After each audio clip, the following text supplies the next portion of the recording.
IVM. Sometimes it feels like all the weight of the world is fallen onto my shoulders, and it usually happens on my downtime while I'm enjoying a nice game of cricket. It's like my family realizes that I'm watching cricket and just rush to ruin it for me then. My mom will come in ranting about some problem with the neighbors. My wife will come in shouting about how we need to redo our kitchen, plus also some problem with the neighbors. And my daughter will come in angry at me because the color of the new car we bought is not what she had wanted, which is apparently the biggest crime a father can commit. Plus, of course, some problem with the neighbors. If only things could be just the same, even if something were to happen to me. Unless www.hdfclife.com, select, done. Things aren't so bad after all. Live calm.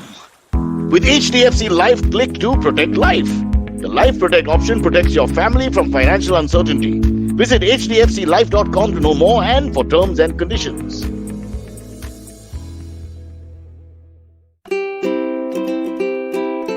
Hello and welcome to the Habit Coach podcast. I am Ashdin Doctor, your habit coach, and today we have a very interesting episode where we're going to be talking about understanding how subconsciously we start choosing our partners in life. You know, it's so fascinating that we often think that we're making very conscious decisions when we think about who we're going to date, who we're going to maybe fall in love with, who we're going to marry. But there is a subtle layer of the subconscious that comes in play in the way that we start doing that. And hence, we have an expert to discuss this. We have Yadhuvir Singh with us, who's going to talk to us about understanding relationships, how we start choosing our partners, and where we can go from there. So Yadhuvir, welcome to the Habit Coach podcast. Hi, Ashdin. It's lovely to be here.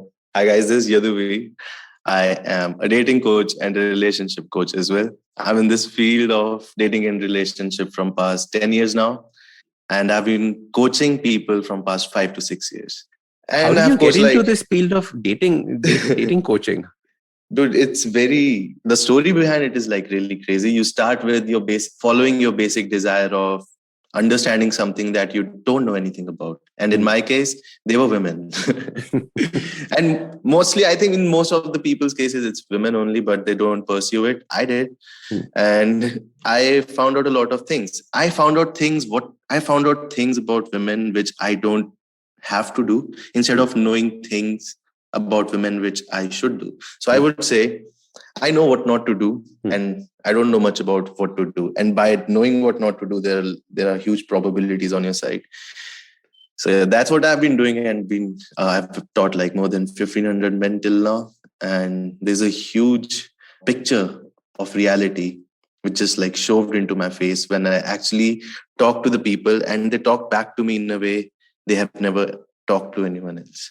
So, yeah. I think that's so important. For both our listeners, both male and female, it's important to understand these aspects and this side, right? Because normally we just see the other gender as one perception that we have created in our mind. Mm-hmm. But when you're talking about it, you're seeing it through so many layers and through so many understanding. And like you said, you worked with so many people in the past. So there's a lot of understanding that comes from there. Yes. So, Yadhuvir, we were talking about this, right? Like, how do we end up choosing our partners? Like, how does this even begin, and where does it start from? Oh, it starts from a really small age. There's an amazing concept by Sigmund Freud. He calls it the 5 stages of psychosexual development. And he divides it into 5 parts, but the most amazing ones are the first 3 parts. So the first part of the psychosexual development is your oral phase. In your oral phase, you are 0 to 1 years of age. And the only thing that you're doing is you're having milk through your mother's breast. And now mother has to do one thing only. She has to like, that's it, done. Now you drink from the bottle. You don't drink from my breast. And how difficult it is going to be for a mother to do this.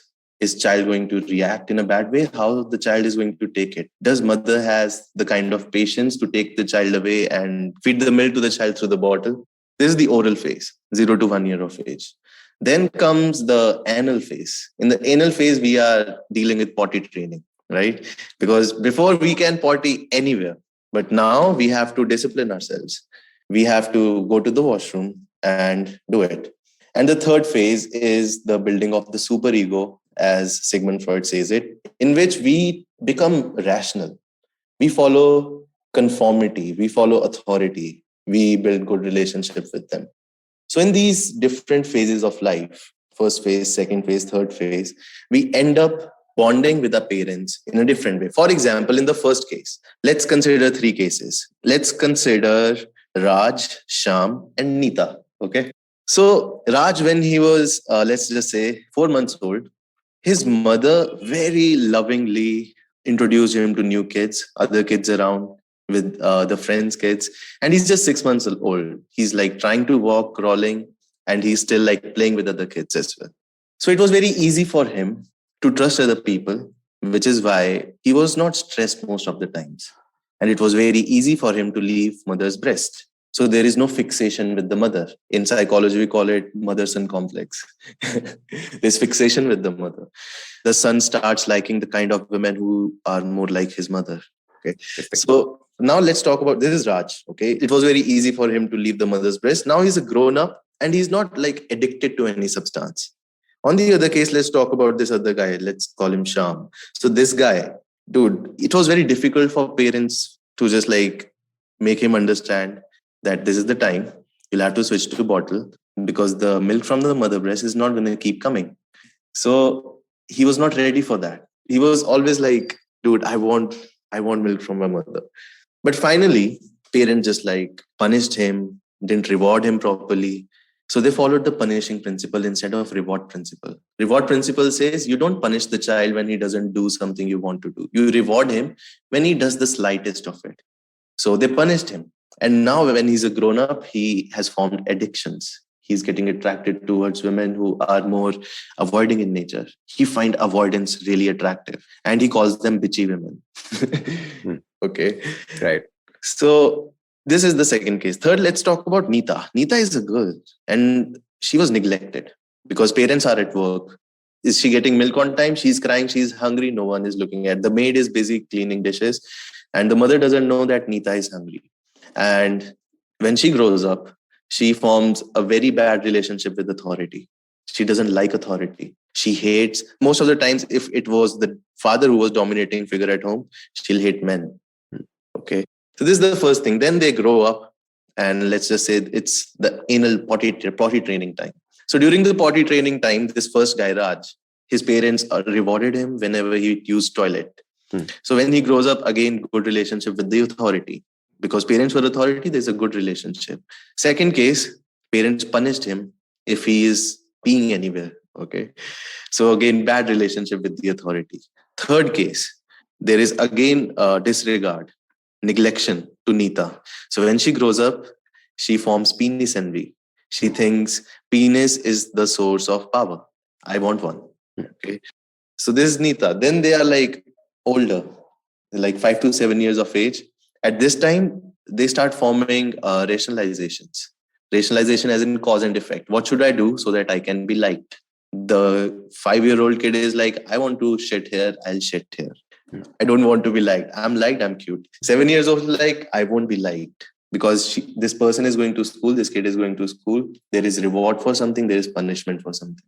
So these are the 3 stages. And these 3 stages, how was your childhood in these 3 stages is going to tell a lot about how your relationships are going to be in future, what kind of person you are going to choose.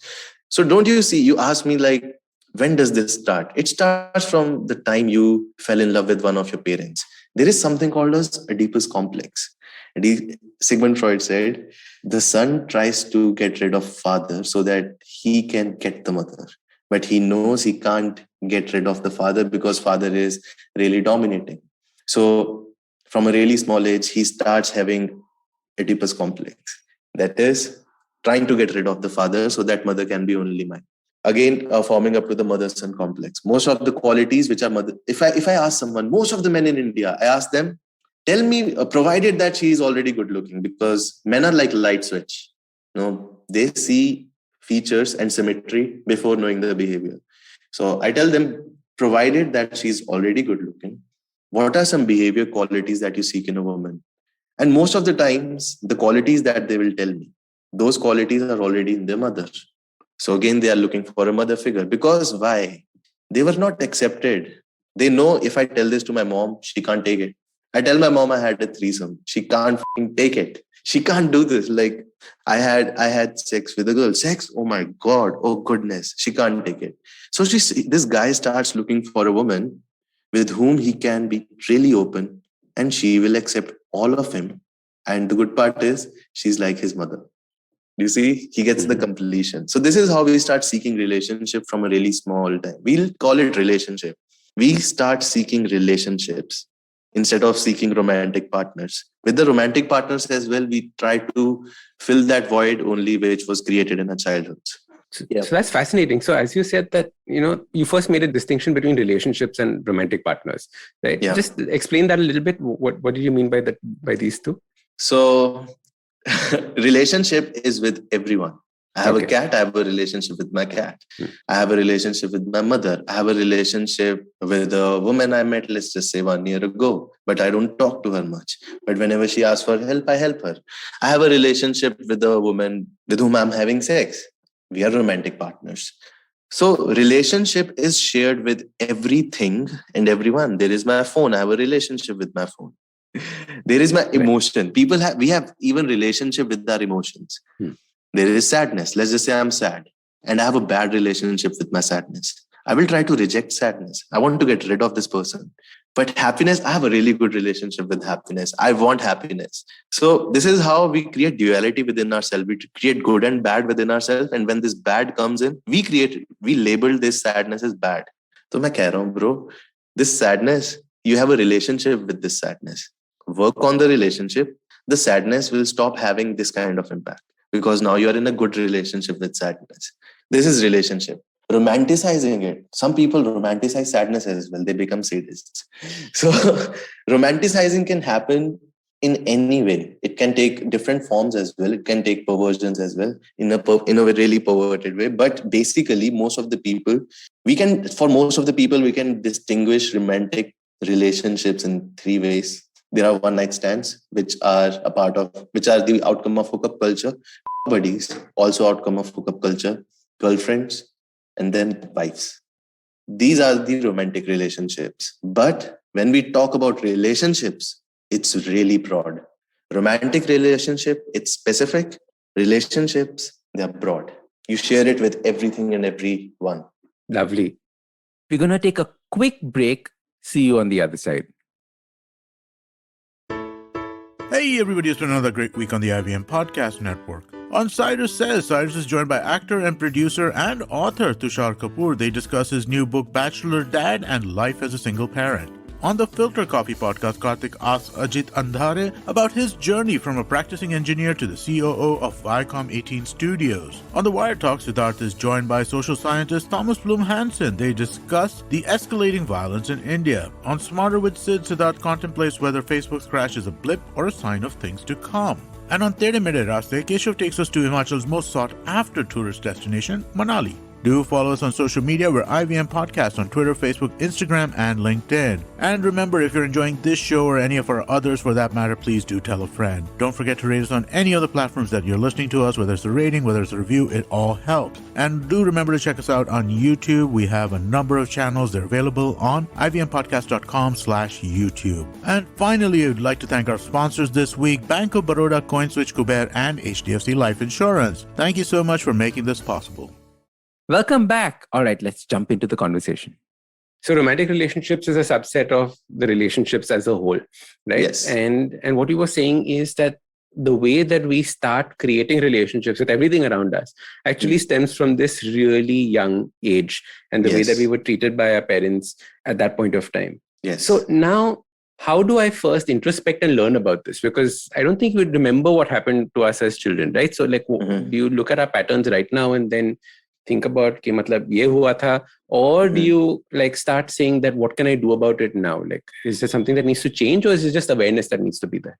Okay. Before that, we need to know, before making a change, we need to know what is having this impact on me. That means there is some story, there is some belief that I'm holding. So let's just say there is a story, and the stories, different people are going to have different stories. So I'm going to take stories from my students only. There is this guy, he says, I've been very religious since my childhood. And my grandmother used to tell me stories before sleeping at night. And I'm very Hindu, dude. And I can't think about approaching women. I think it is really bad. So, what does this God stories have to do anything about approaching women? It has nothing to do with it. But there is a limiting belief that he's holding, which says approaching women is bad. And this belief is associated with with like a, when we say stories are group of photographs in our mind. So he imagines grandmother telling stories and he says, if I do this, I'm going against all of it. And if I go against all of it, then who am I? I'm going against who I am. I can't do this. I shouldn't do this. This is bad. So he is not able to do it. So he'll start searching on YouTube how to approach girls, how to deal with fear of approaching girls. But he has no idea about the actual issue that is working down there. He has a belief. Through this belief that approaching girl is bad, we have to get to his core belief, which is causing the actual pain. How would we do that? For example, so he says approaching girls is bad. Why is it bad? Now I'll go back to my childhood self. I'm in 10th standard. I'm asking myself, approaching girls is bad. Okay, why? Because if you approach girls, then if they do bad things to you, your parents will come to know. Everyone in the school will come to know. You will be shamed if something bad happens. If she starts shouting on you, what will your friends think about you? You will be a fool in front of everyone. And if things go ahead, if her parents come in, what about the reputation of your parent? Dude, this guy is in 9th standard. He's thinking this. Now he's 28 years old and he's thinking, why am I not able to approach girls, man? He doesn't know that this belief has been kept on conditioning through his childhood. So this belief will have to do the shadow work. We call it shadow work. So light is the behavior which has been rewarded. So I'm being nice right now, right? Because my parents rewarded this behavior. Whenever I'm visiting guests, they're like, be like this. But what do I do when I'm alone? That's my shadow. My hidden insecurities, my perversions, my likes, my dislikes, desires, which I don't want anyone to know. The chat history that I delete, the web history that I delete. This is the shadow. Why don't I want anyone to know? Because I will be shamed. I will be punished. My reputation. Okay. What do you think will happen if these things go wrong? Then who am I? If my parents come to know that I'm doing something like this, then who am I? They will disown me. They'll think really bad about me. And if my parents think bad about me, then what will I do? Am I in a codependent relationship with my parents? Do you see this? Do I think I'm nothing without my parents? Dude, what if my parents die tomorrow? What will I do? I'll be done for life then. So now this means this fear of approaching girls is coming from my codependent relationship with my parents. So if I work with this relationship with my parents, this fear of approaching girls will go away.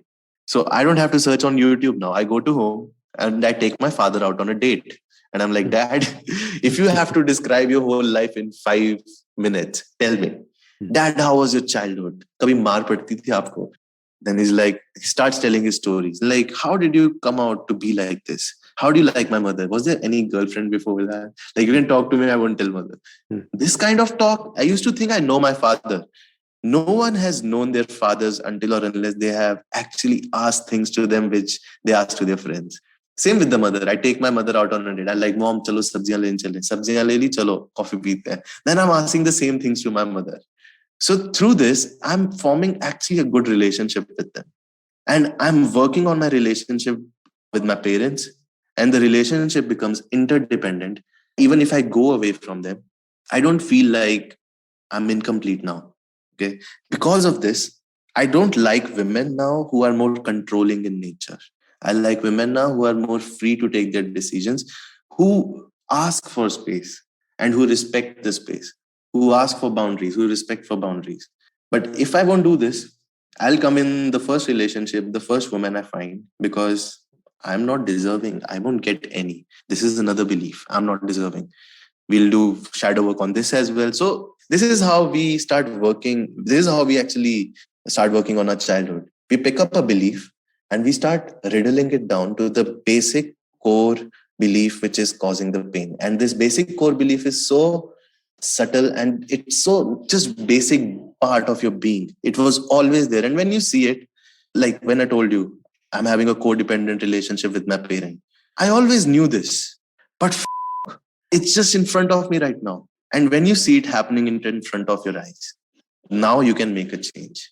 Okay, so That's so crazy, like understanding these beliefs. And like you said, having the codependent relationship with your parent, you didn't even realize that was taking place. Yes. The amount of time that is spent in college hiding things from your parents because you're worried about mark beat padne wali hai, just because you haven't worked on your relationship with your parents. Right? I think that is the key thing, Yes. Getting that communication going with your parents. I know when I did that with my parents, dramatically things started changing in my life. Yes. So that is one important thing. Yadhuvir, 2 questions, okay? What are some of the big limiting beliefs that you typically see with the people that you work with, right? Are there only limiting beliefs amongst guys, limiting beliefs amongst girls? Like, what are ones that are major that cover both? Mm-hmm. And are there any exercises that they can do to start overcoming these limiting beliefs? Like things that everyone should do. Like we just spoke about having a good relationship with your parents, chatting with them. Yes. That's someone that thing you should be thinking of doing. Are there things that everyone should do in order to improve the relationships? Okay. So first of all, I'll tell you about some of the limiting beliefs that keep coming up again and again. Perfect. What if? Like this, you know what? This amazing psychologist, Carl Jung, said there is something called as collective unconscious. Collective unconscious is there is something that I'm unconscious about. And there are a lot of people, like huge amount of people are unconscious about that same thing. And just because they're unconscious about that same thing, this collective unconscious has kept on passing on throughout the generations. So, dude, I started talking about this guy was talking about this limiting beliefs. So let's just say this guy is having this limiting belief of, I'm not good looking. Who told him that? That means in his childhood, he has been compared with other men. If it's a woman, she has been compared with other women about the symmetrical features. Most of the men are like, bro, what are symmetrical features? I don't understand this thing, symmetrical features. So then I tell them, like, even if, let's just say there are plastic surgeons, they follow some ratio whenever they are doing that thing. So they follow some symmetry. There is natural symmetry. There is like symmetry in nature as well. Some women are, or some men are born with this symmetrical feature, and we are hardwired to find it attractive. Like evolution played a like really amazing game over here. If there is a chicken over here and this chicken is not able to walk properly, one wing is not able to flap properly, I won't eat this chicken. Why? It's not symmetrical. Other chicken is healthy. He's running. I can eat that. Again, with the crop, let's just say there is a wheat crop. And this wheat crop is not like, it's not straight. It's bent. I don't think I should eat it. Or it's dark in color. Other side, it's golden, it's upright. I can eat that. Symmetry. Same way, ocean, there are high tides. I don't think I should ride today. Oh, low tides. High tides from here, let's sail. So we are recognizing patterns. We are looking for symmetries. We navigated the world following beauty, and beauty is something that is symmetrical. So any person having these symmetrical features are really attractive. But here is the thing. When it comes to looks, because this is the limiting belief, right? I'm not good looking. A lot of people hold this in India. So when it comes to look, the brain is not hardwired here. Brain is hardwired to symmetry. Brain is not hardwired to looks. What do I mean? The definition of a good looking person kept on changing from time to time. When we are coming to men, in the earlier era, hunter-gatherers, anyone who's like bulky, huge, able to kill bears, really attractive. Then let's talk about this.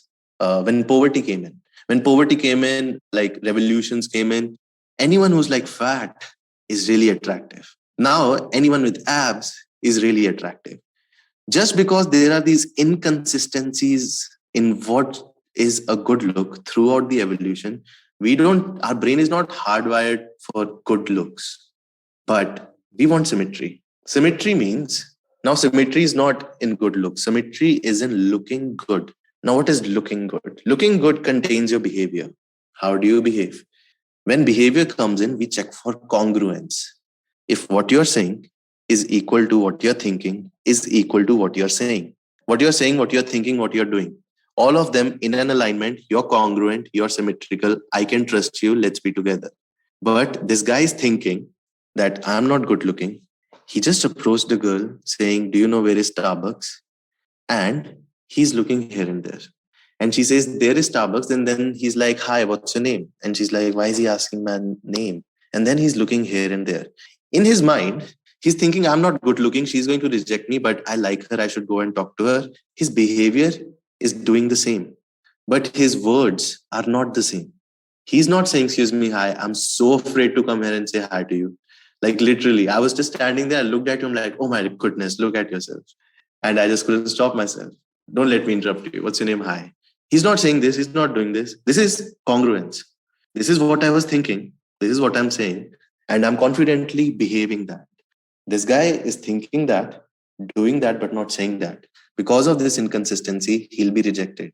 And when he'll be rejected, he'll get a feedback proof. See, I told you, I'm not good looking. So this is one of the first limiting beliefs. You see, when you don't have the right knowledge, you don't even know what's the problem and what to ask to yourself. This is the first thing. Second is, so this what if I was talking about. First, we have talked about good looks. Second, I was talking about what if. What if has always been there. And it is coming from our ancestry, our evolution again, because we have to go to jungle and hunt. We are hungry. Right now, we can get food anytime. That's why sugar is so famous, right? That's how they do it. But that time we have to go and hunt to actually have food. It's gratitude, dude, for food that comes in. So I have to hunt. I have to go to the jungle. I may die. I don't know what will happen. I don't know. I don't know. What if this happens? What if that happens? What if a tiger comes and kills me from here? I have to prepare myself. So he starts training with his bhala, like just so if the tiger comes in, I'll kill him. What if the tiger comes from here? Damn, what if the tiger comes from here? So he starts training because there are so many what ifs. But even when he's ready, these what ifs are not going. They won't go. What if it's night and I'm not able to see? The tiger can see. Things like that. Finally, he goes and he kills and he comes back and eats. Sometimes they were not so lucky and their friends and neighbors, they were killed. So there is a genuine fear of not knowing what will happen. This fear is fear of uncertainty.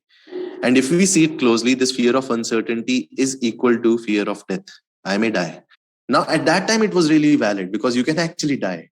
Here, if I go and talk to her, I am not going to die because the brain is seeing this going and talking to her as an uncertain situation.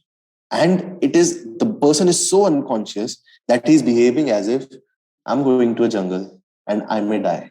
So he has to come back in the reality and see, you won't die here. She's a woman. Women are sweet. Okay.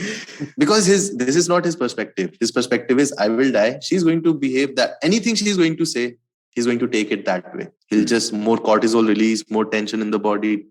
He'll be frozen. On the other hand, the moment he realizes she won't do anything bad to me, the maximum she will do is, I'm not interested. That's it. She'll politely reject you if she's not interested. But you can go and talk to her. So this is the second limiting belief that most of the guys come in. So, okay, I think these two limiting beliefs are enough for men. Women's side, there are so many. Men are not loyal. Dude. How do you break that one down? Men are not loyal. Mm-hmm. They have a bad relationship with dad. Dad is not that much close to mom. So I want to tell you something. If I find something beautiful, let's just see. If I know this is a phone, that means there is a general idea within my head which knows how does a phone look like. So I have a general idea about how men are because of my childhood with my father. And when I grow up, I start getting attracted towards those kind of men only. So that means I'm consciously creating that kind of environment for myself where I'm attracting those kind of men whom I know leave me. They will leave me. So why don't I make it clear from the beginning only? See, I'm not looking for anything because most of the men that I meet, they end up leaving me. So I don't have any expectations. She becomes so chill with that. She becomes so okay with that. Most men start liking it. Now they want to meet her. This is how it starts getting in a good relationship. But when she starts trying hard, because, she starts punishing the guy for not being loyal. Because she can't punish the father. So she starts punishing the guy having the same qualities of his father. Do you see that? That's why she got attracted. So they have to know that they're consciously making the same kind of homely environment. This is called as homeostasis, dude. They have to see their homeostasis. Like when they were a kid, if at their home, whenever she felt like really anxious, what were the moments she felt really anxious? When father is not coming home, mom is waiting for the father is shouting, throwing things, arguments. What all things made her feel anxious? What all things made her feel that my mom is so powerless? And what all made her feel that she's powerless because she's a woman? What all made her feel like I'm also a woman and I want revenge of my mother on my father? I can't do it with my father. See, in the other case, the son is attracted to mother. He wants to get rid of the father, Oedipus complex. Here she wants to take revenge from the father. So she finds a guy who's more like the father. It's, you know what? This is not even conscious. She's not choosing a guy. Oh, he's like my father. No, she just gets attracted to this guy. It's not in her control. So these things start happening and her homeostasis becomes like that. There's a lot of tension at home. And most of her years in her home, she has stayed in that kind of tension. Now she's out of home. She's not staying at home. She left home when she was 16. Now she is 25, 26, 27. It's been more than 9 to 10 years. Now, whenever she feels really happy, that was not something how home was like. That's not homely. So even though anyone is trying really hard to make this relationship work, her focus will again come back to create the same homely environment. So even if you make a good relationship, there will be conflict again because that's how home was. That's where she feels safe. That's homeostasis. Homeostasis is this only, right? At my home, I was mostly in fear. When I'll go out of home, I'll create those kind of situations where I'm always afraid. Okay. So that's what she'll start doing. So these kind of guys she's attracting, she'll have to really see. And it's really easy to blame that guys are like this. Women are also like this. You know what? Like there are as many bad guys in my life as many there are bad women. So this is the thing. Absolutely. It's so interesting that you said this because when we do our Q&As on Instagram, like asking any things, and very often it comes to this, like, why do men have such a problem being loyal, right? Why men have a problem being, and I was like, it's not a man thing. It is the kind of man that you've got in your life right now. Yeah. Correct. And why did you get this kind of man in your life? Because there was something about this kind of person that attracted you to you, right? And very often we don't realize this is happening at such a subconscious level, like you said. Yes. And as a result, we believe that this is the general rule for everyone. So it's important to realize that we have these kinds of patterns in our life and the kind of people that we pick up and the kinds of people that we have relationships with. And even the places that we go to find people like that. Right? Yeah. Like even where you go to find people is as important as the kind of people that you find. So it's critical to see these patterns that we are developing in our life. Absolutely. Hit the nail on the head. You know what? Since you're talking about where do we find these people, I want to tell you something really amazing. So according to me, the places where we mostly find people are places we explore, like nightclubs, bookshops, new countries, new cities. Secondly, there are places like our offices, our colleges, our social circles. Then comes social media. Then comes dating sites. Then comes our parents, right? Last thing. Right. So the first one. Let's say I met a woman who is traveling and who's just more like a wanderlust. I'm looking out, I'm finding myself kind of woman. Or who has a huge social circle, liked by her social circle, regarded as the queen of her social circle, and very welcoming in nature, very empathetic in nature, understands. This is the kind of woman men want to be with. Okay, let's call her a queen. But the kind of man who will be with this woman is going to be the man who is at those places where she is. Right? She won't find him on Tinder. He won't find her on Tinder. She won't be on Tinder. She's always surrounded by guys. Like if she wants sex, it's there. Actually there. She doesn't even have to open her phone for that. So this is the first kind of women. And the men who are attracting these kind of women, I would say they are more in abundance. Why? They are actually experiencing feminine energy. And when it comes to women, they're actually experiencing masculine energy, healthy feminine, healthy masculine energy around themselves throughout their lives. So this is high self-esteem women. And most of the time, most of the people you are going to meet like this, they are going to have high sex drives as well. A person with low sex drive is not going to leave his home. I'm telling you. So high sex drive, high self-esteem women. and they are really attractive. Now let's come to social circles. So let's just say this guy or this girl, she's very afraid of exploring new places. She wants to feel safe because her parents from her childhood wanted to be her safe, never let her go out, never let her explore. So, Baba aa jayega, utha ke le jayega, things like that. So this woman, she wants to get a guy from her social circle because since her childhood, it was all about a social circle. But there's the problem here. If you get a guy from your social circle, you'll have to be with him. And if things go wrong, everyone will come to know. So you may lose something as well. So most women are not inclined to choose this way, which is why most of the guys who are trying to get their friends, it always fails. Then the third thing, Instagram. Because you're too scared to lose something bigger than just that relationship, right? You're going to lose all the entire social circle that you created. Absolutely. Yes. That's the thing, right? We are social creatures. We want the tribe to be there. Without, if you throw me out of the tribe, then I'll lose myself. I'll be all alone. So third one is Instagram and Facebook. Dude, there is surge of men over here. There's surge of women over here. It's just, you know what? There are so many ads. There are so many posts on the social media sites that you're asking someone to check out the message and give dedicated attention to you. When she doesn't, or he or she doesn't even know how do you sound like, how do you look when you look into them, look into their eyes, how do you maintain distance with them, when do you come close, when do you step back, when do you smile, how do you look like when you smile.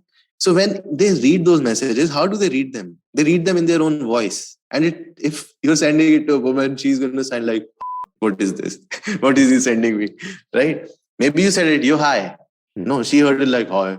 Right? There can be difference. So this fails as well for both of the genders. In India, men are more horny. There is high rate of sexual suppression. So they just keep trying to get more any women which comes in their way. In other countries, it's not the same. Then let's just say these men are not even getting success over here. Neither these women are getting any success over here. Then they come on Tinder. Then I see men flaunting about her, bro, I got 5 girls from Tinder. I'm like, yeah, bro, she got 15 guys from Tinder. A man in scarcity attracted a woman in scarcity. Wow. Right? So, and most of the people you're going to meet through Tinder, they are broken. They have issues, dude. They have crazy issues. That's why they're on Tinder. If they won't have issues, they'll be out, chilling out, like knowing more people. So I help people. This is where I come as well. I want guys to actually indulge in the experience of what your ancestors did instead of chatting or just swiping on Tinder, because your brain doesn't work that. And what happens after Tinder? Next day she goes away and you don't even know what happened. Dude, things are happening. Women directly just come to your place. And next morning she leaves. What the hell was that? Now imagine you went to a club with your friend. Amazing conversation going on. Just behind you, you heard a woman talking about, I don't know, Russia-Ukraine thing. And like, oh, yeah. You start talking with her and you start connecting. Oh, dude, yes, I have been to this as well, this place as well. She said, I've been there as well. She's looking at you. You see how she's looking at you. It is making you feel some way. Her voice it's ASMR going on. Her voice is, it's changing. It's going, what? No. Oh my God. You see these things happening. She's playing with her here and she's just like looking around. Then she looks at you. You see all of this. Then she's at your home. Next day, you have this amazing feeling of, wow, dude, this person was amazing. On the other hand, if you do something like this from Tinder, you don't know how to feel the next day. You are like at the same place. You're horny again because you had sex, but that was not the actual experience you were craving. You were craving a good connection, which you were not able to form. So the best place to actually meet women is going out and meeting them.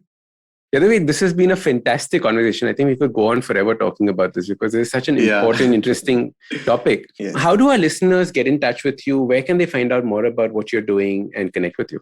I have a YouTube channel where I post videos. I have Instagram as well. I'm on Instagram. I have a Facebook group, my private Facebook group. It's closed group because the things that I'm not able to talk about everything here, but I'm able to talk about those things in that private group. It's Meta Seduction Lab. They can join that group and that's how they'll be able to come in touch with me. Okay, lovely. Is this group only for guys? Is it guys and girls? How is it? No, this is only for guys. If women are there, they talk to me personally. Because I'll tell you something why I have been asked this question as well.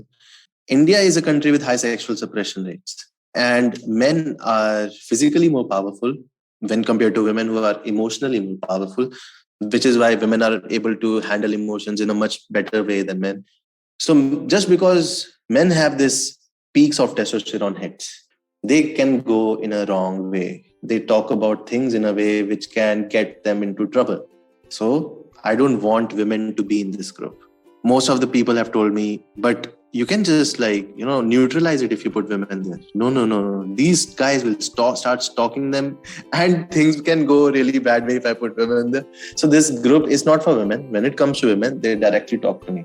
Lovely. And they would get in touch with you over like Instagram or they can what is your Instagram channel called?